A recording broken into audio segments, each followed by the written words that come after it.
Hey guys, welcome back to Leesburg Teens Online. You know, I was thinking the other day about what it's going to be like after all this has kind of passed and what I look forward to. One of those things is the opportunity to interact with people again face to face. I'm really looking forward to that.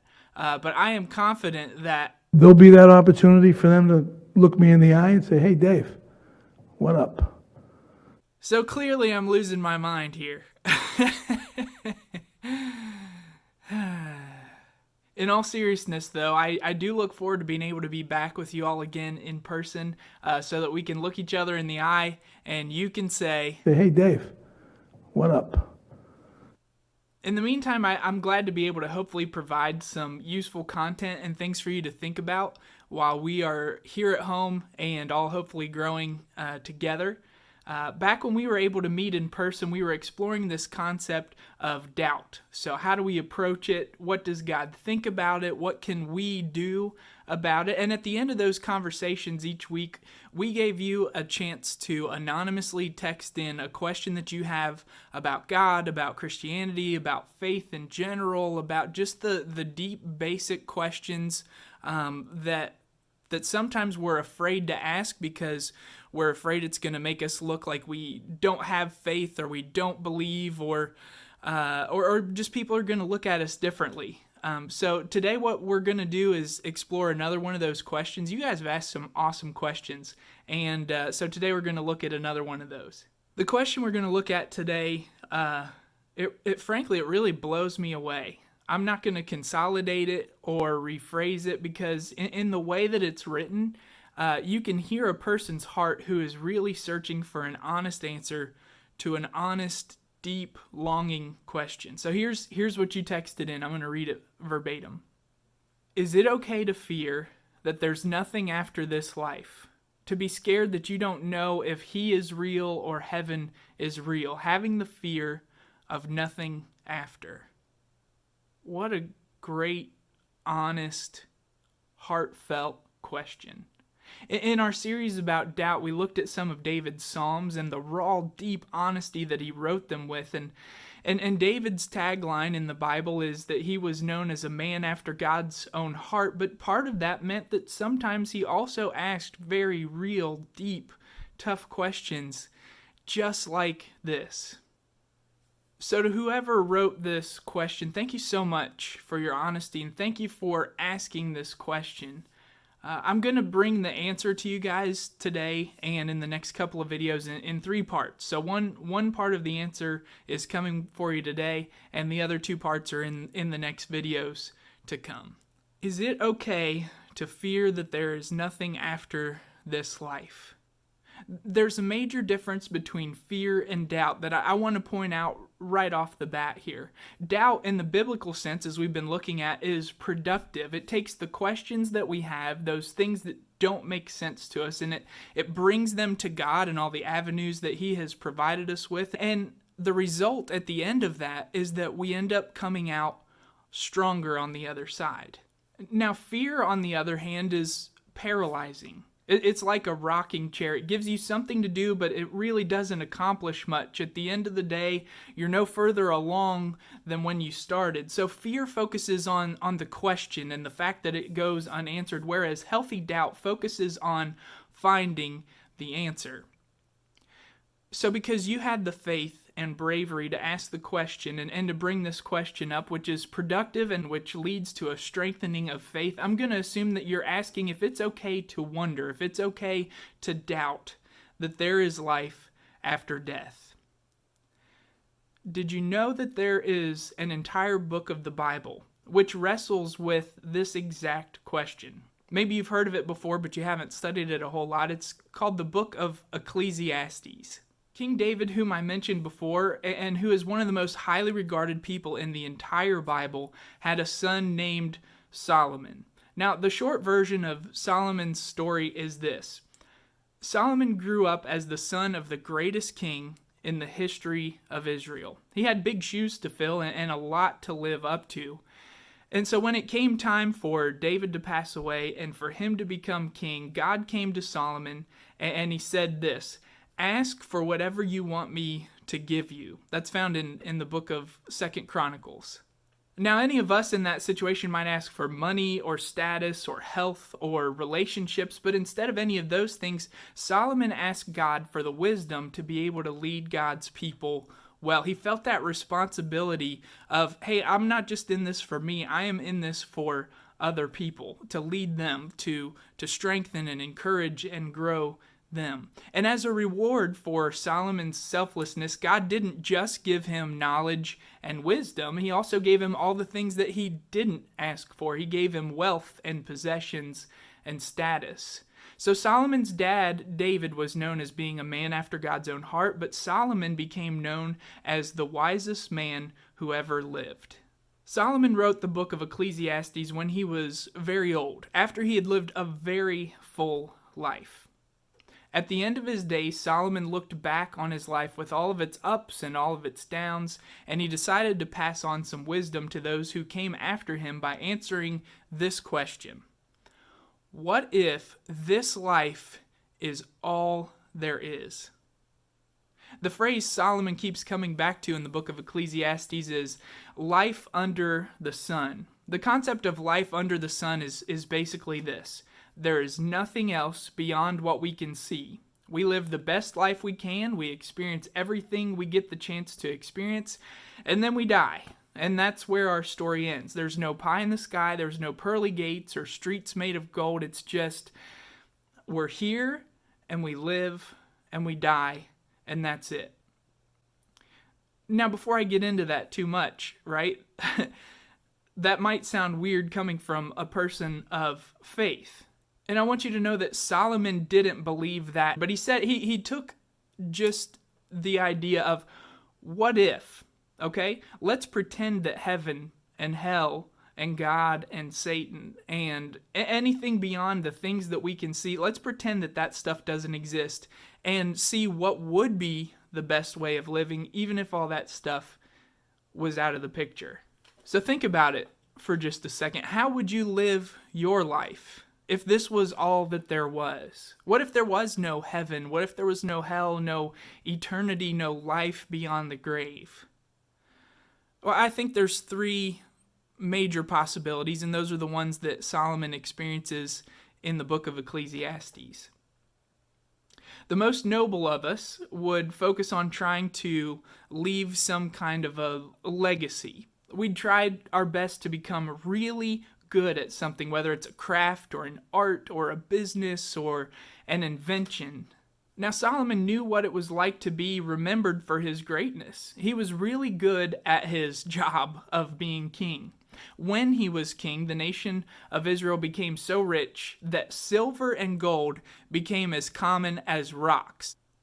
Rocks, right? So like you're driving through the neighborhood in Israel, and instead of their landscaping having, river rocks or something like that, they were landscaping their houses with silver and gold. Okay, so I made that hypothetical up, but that's basically what the Bible is saying, is that silver and gold was so common that it was just as common as rocks. That is how wealthy Solomon made the nation of Israel. And yet, looking at life through this mentality at the end of his days of, what if this life is all there is? Solomon said, even if you become the greatest who ever lived, it's all meaningless at the end of your days. It's like a fart in the wind. All right, so if I was in front of adults, I probably wouldn't use that phrase, but you're all teens, so I'm going to let loose a little bit. But I mean, he doesn't use the phrase fart in the wind, but he does repeatedly use the phrase, it's like chasing after the wind, like running after something that you are never going to grab hold of. So trying to leave a legacy, which is a noble thing to do, even if you can achieve that, it's meaningless. It's like chasing after the wind. Without the hope of eternity, some of us might start to chase after money. We are all born with this instinct. It's just human nature to like stuff, right? All of us like stuff. So if heaven and hell were out of the picture, we might look at life and say, hey, I'm going to just try to be happy. And a lot of the things that seem to make people happy cost a lot of money. So I'm going to work hard and be smart and buy stuff that makes me happy so that I can enjoy the days that I have left. Solomon was incredibly rich. I recently read an article in a non-Christian money management publication that listed the 20 wealthiest people of all time, not just recent history, all time. What the article did was it took the records of people's known assets and possessions and it translated them into what it would be worth in today's world, in today's economy. So the most familiar name on that list for many of us would be Bill Gates, right? The Microsoft guy. He comes in at number 19 in terms of the wealthiest people in all of history. His peak net worth was, are you ready for it? $144 billion. That's what Bill Gates at his peak is worth. So moving down the list a little bit further, number 15 is another name that most of us would recognize. It's the car guy who basically invented the mass manufacturing process that we use for all kinds of things today. The guy's name was Henry Ford. All right, he was number 15 on the list, and his net worth today, translated into today's value, would be about $200 billion. So almost $60 billion more than Bill Gates. All right, so we've got Bill Gates at number 19, we've got Henry Ford down at 15, and then you got 14, 13, 12, and so on until you get to number 5 in the list of history's wealthiest people ever. And at number 5, we find our very own hero of the story, Solomon. His peak net worth was $2 trillion. So just to put that into perspective, if you took Bill Gates or Henry Ford and you took all of their money individually and you multiplied Henry Ford's peak net worth by 10, that is how much Solomon was worth.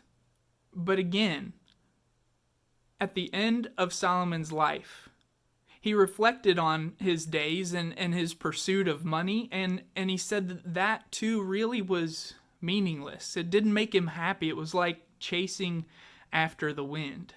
Okay, so legacy doesn't count for much and money doesn't buy happiness. So what about the next major thing that a lot of us would run after? What about pleasure?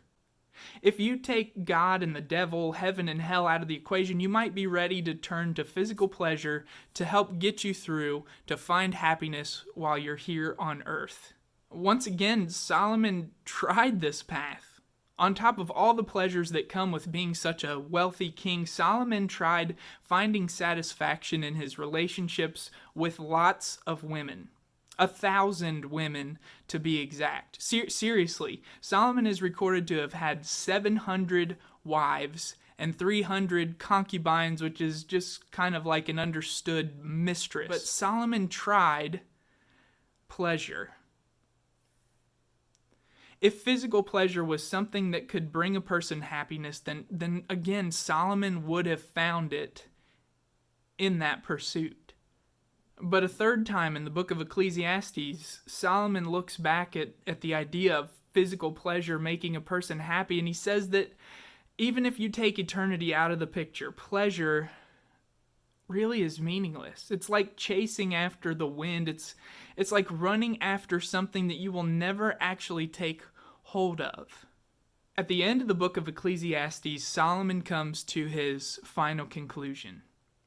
Looking back at his life and his pursuit of legacy and wealth and pleasure, he says, the conclusion, when all has been heard, is this: fear God and keep his commandments, because this applies to every person. In other words, even if this life is all there is, even if all we have is life under the sun, even if God doesn't actually exist, God's way is still the best way. God's way of life is the greatest way to live, because there is nothing in this life that can satisfy like God's way of living. And that's coming from a man who traveled to the furthest end of every road. We're going to talk about that more in the next video. Solomon, at the end of his days, he looked back and he concluded that God's way of life is the greatest way to live. So maybe you're out there today and you're asking, what is God's way to live? Well, I think that Jesus put it simplest and best. Love God with every part of who you are, and love your neighbor as yourself. So as we kind of wrap this video up here today, to answer the first part of your question, is it okay to doubt that there's anything after this life? Yeah, it's okay. And in fact, you're not the first person to explore that possibility, and you certainly won't be the last. But take it from Solomon, somebody who has successfully tried out everything that this world has to offer apart from God.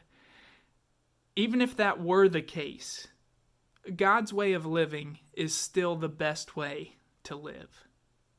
Now, that's not where I'm going to leave this question. In the next video, we're going to offer a short analogy about the point of what Solomon was sharing with us in Ecclesiastes. And in the video after that, I'm going to give you 5 reasons why I believe that this life is not all that there is. So I hope you'll tune in with us again next time. And until then, stay strong.